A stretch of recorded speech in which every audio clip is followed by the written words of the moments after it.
Contribution of chemistry in medicine. Chemistry has been a lot of help in this branch, just like pharmacology. Branch of medicine and biology concerned with the study of drug action. Other like clinical chemistry is the area of clinical pathology that is generally concerned with analysis of bodily fluids. And the last one, nutrition, is the provisions to cells and organisms of the materials necessary to support life. Another big example is cancer. Thanks chemistry and thanks chemotherapies, we can control or derot cancer.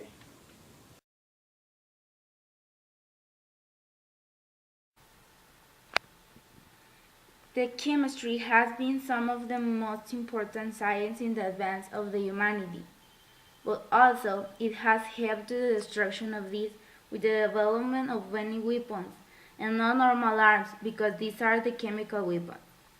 Exists the chemical war, and isn't a normal war because it doesn't use conventional arms.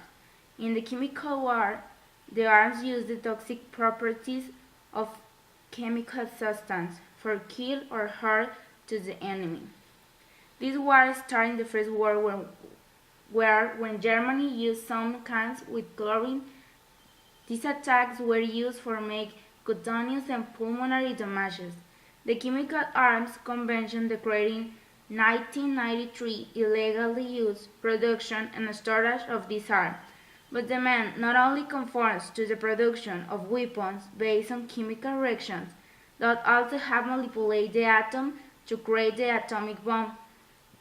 This atomic bomb was used in the Hiroshima attack, when much people died.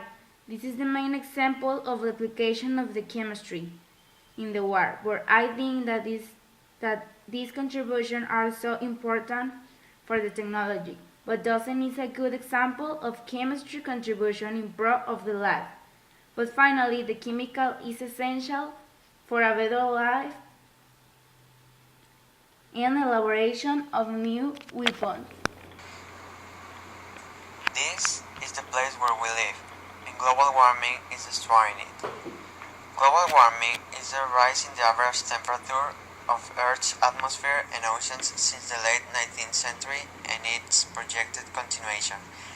The causes are several greenhouse gas gases responsible for warming, and humans emit them in a variety of ways. Most come from the combustion of fossil fuels in cars, factories, and electricity production. The gas responsible for the most warming is carbon dioxide, and it is also called CO2. The greenhouse effect is a process by which thermal radiation from a planetary surface is absorbed by atmospheric greenhouse gases and is re-radiated in all directions. Since part of this re-radiation is back towards the surface and the lower atmosphere, it results in an elevation of the average surface temperature above what it will be in the absence of the gases. One effect is that the polar ice caps are melting, and that's the polar bear's habitat. If polar ice cap melts, polar habitats get drowned in the water just like us, because the sea level will rise.